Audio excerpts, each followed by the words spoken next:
Part 1 expanded, the cruel joke. Lila Turner had always been the kind of woman people overlooked. She wasn't flashy or loud, just kind, hardworking, and invisible in a world that celebrated boldness over sincerity. At 26, she'd spent 3 years at her marketing firm quietly supporting everyone else's projects, often staying late to fix mistakes others made. Her coworkers called her Sweet Lila to her face, but behind her back, it was plain Jane. She didn't mind the whispers, or pretended not to.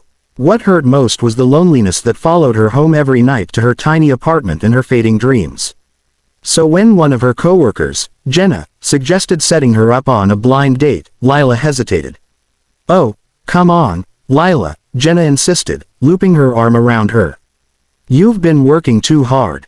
You deserve a break, and a man." The others chimed in with giggles and knowing smiles. "He's handsome," one said. "And rich," another added with mock admiration. Lila blushed, half flattered, half wary. Still, part of her wanted to believe them. Maybe this was her chance. Someone kind, maybe even special. She agreed to the date, not knowing the cruel intention behind their sudden kindness. The next evening, she stood in front of her mirror, wearing a soft blue dress she'd never had the courage to wear before. Her chestnut hair framed her face in loose curls, and her heart thumped with nervous excitement. She arrived at Le Clermont, an elegant restaurant glowing with warm light and chatter. Waiters glided past in crisp uniforms, and a pianist played softly in the corner. It was far grander than any place she'd ever been. Her coworkers had told her date's name, James. That was all. When the host led her to a corner table, she froze. Sitting there was James Ashford, the city's most eligible bachelor, founder of Ashford Innovations, young, strikingly handsome, and impossibly out of her league. "Mr. Ashford," she stammered, unsure if this was some mistake. He looked up, confusion flickering in his deep blue eyes. But when he saw how nervous she was, his expression softened. "Yes, that's me. You must be Lila." "Yes." She smiled timidly and sat across from him. "I hope I'm not late." As dinner began, she tried to relax, though she felt every pair of eyes on her. She didn't notice the group of coworkers sitting in the far corner, hiding their laughter behind menus and phones. James, polite as ever, asked about her work, her interests, her dreams. Slowly, she began to open up, and her natural warmth shone through. For a moment, she forgot the nerves, the whispers, and the fear that she didn't belong. Then her phone buzzed on the table. Jenna. Can't believe she fell for it. Imagine thinking someone like him would date her. Tears of joy. Her blood ran cold. Her hand trembled as she read the next one. "Mark. This is gold. She's really sitting there. Poor thing doesn't even know it's a setup." Tears pricked her eyes, and her fork slipped from her hand. James's brow furrowed. "Lila, what's wrong?" She shook her head, forcing a tight smile. I'm sorry, I don't feel well. I should go." He reached out gently, his voice low. Did something happen? But she couldn't speak. The humiliation burned too deeply. She rose from the table, whispered an apology, and hurried toward the exit, her vision blurring as laughter echoed faintly behind her. Then, out of the corner of his eye, James saw the truth. The coworkers filming, the phone screens glowing with her name in cruel messages.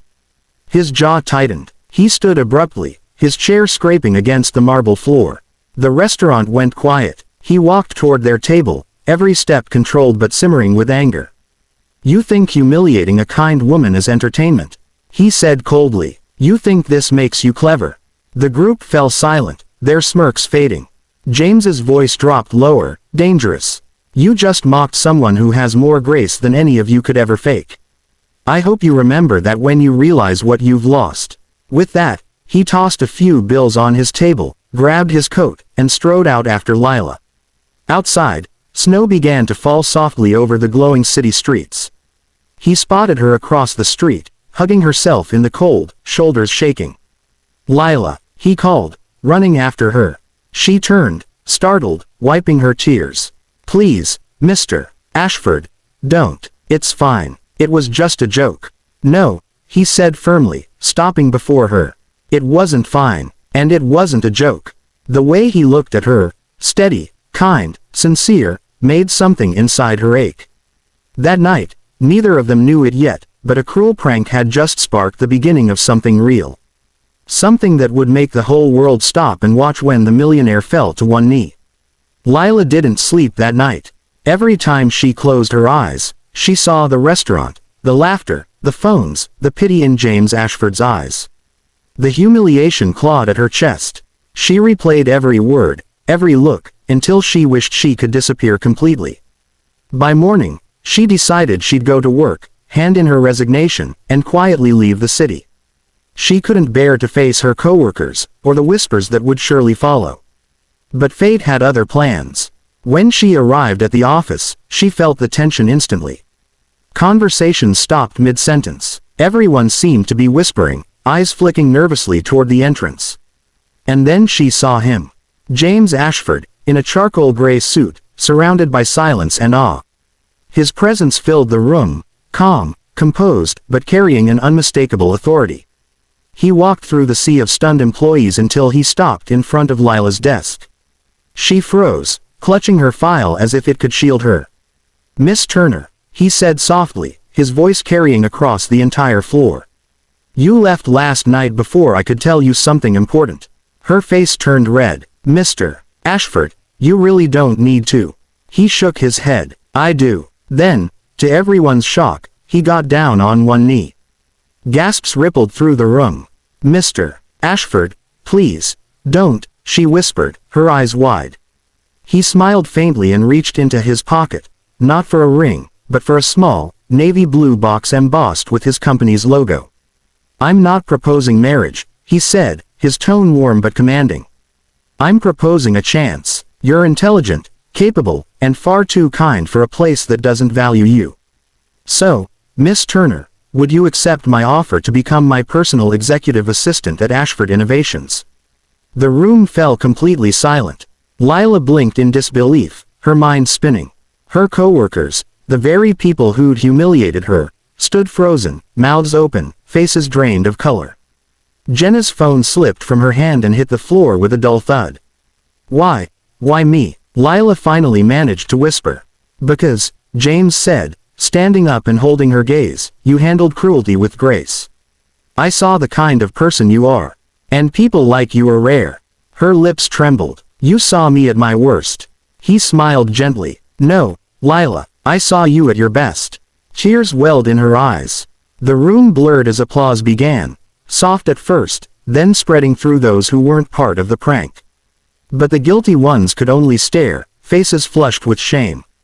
James turned toward them, his expression now cold and sharp.